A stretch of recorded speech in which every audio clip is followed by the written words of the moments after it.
Well, the U.S. House of Representatives is still without a speaker, which could stall U.S. aid to Israel.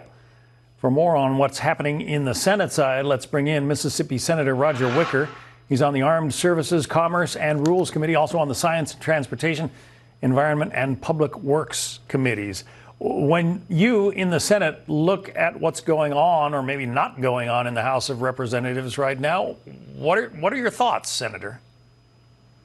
Well, we need a Speaker of the House because that individual is the one who brings the legislation to the floor. And particularly with this defense supplemental bill, it gives us an opportunity, actually, to make the United States stronger.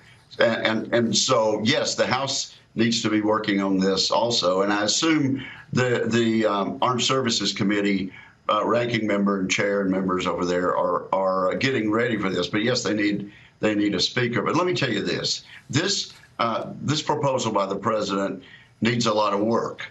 We need to make sure that the border part of it goes actually to border security and not to sanctuary cities and things like that. But I'll tell you what it does do. It gives us an opportunity to retool our submarine industrial base. This is something I've been asking for with the administration to fulfill our AUKUS treaty obligations with the United Kingdom and with Australia. So we're going to build up our submarine capability if this $3.4 billion passes. And also the other thing I want to point out, John, most of this money, if we get it right, and I think we will be spent in the United States, employing American manufacturing workers, rebuilding our military, building ammunition and weaponry here in the United States, and most of it will be spent in America. We've got 2 aircraft carrier battle groups off of Israel right now. Presumably there is at least 1 submarine in each of those.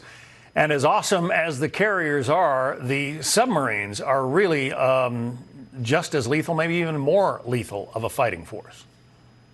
Well, they're an absolute necessity, and here's what we know. We need 20 more submarines, attack submarines, than we have now.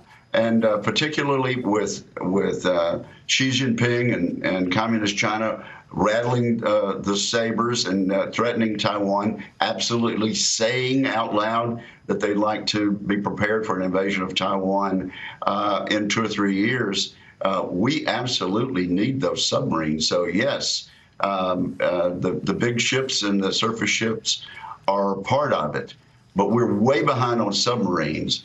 And I was able to persuade the administration to add this component. And if we do that, we'll be able to fulfill our obligations under the AUKUS treaty.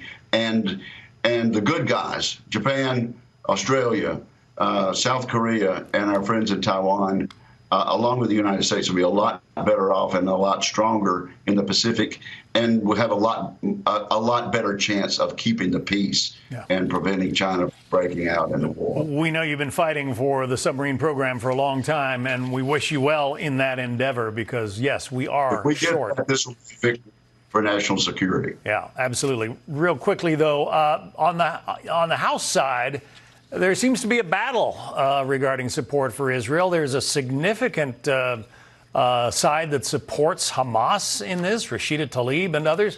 What about in the Senate? Is the support for Israel fairly solid?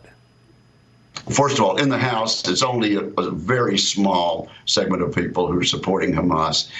In the Senate, support for Israel is even more overwhelming than it is in the House, almost universal. There'll be some differences about how we spend this money and how much we spend, but support for Israel, one of our oldest allies and one of our most steadfast friends, is strong in the Senate and in the House of Representatives, and I think we'll be able to get that portion of the bill through, as well as most of the components of the president's proposal, if we clean it up and target it to being spent in the United States.